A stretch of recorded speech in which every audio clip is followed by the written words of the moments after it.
All too often, our veterans feel like they're David battling Goliath when dealing with the Department of Veterans Affairs. In the latest outrage involving the VA, it turns out thousands of claims for benefits weren't even opened. Here's David Martin. Jason Scott is one of nearly 350,000 veterans of Iraq and Afghanistan who depend on the VA for health care.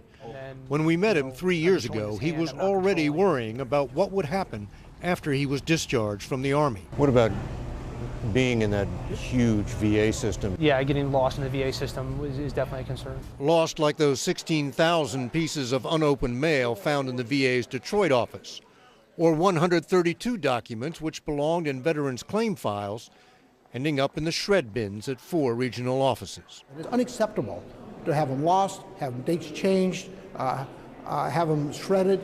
This is not acceptable. The Inspector General reviewed 390 claims submitted to the New York office and found 220 of them, more than half, had been deliberately misdated to make it look like claims were being processed faster than they really were. VA workers are overwhelmed by paperwork, 160 million pages a year. So they cut corners or just plain screw up. Telling me that my whole file had been lost. They had no idea where it was. So I had to recreate the whole file. Carol Politz had to submit a second claim on behalf of her late husband, a Vietnam vet.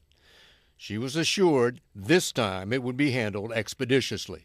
It's a year, and I'm still waiting to hear something positive. And what about Jason Scott? His home is in Florida, but his records ended up in Chicago. When the VA transferred them to Florida, they were lost. Jason is working on his MBA and says he's just waiting to graduate so I can get a job and get real health care.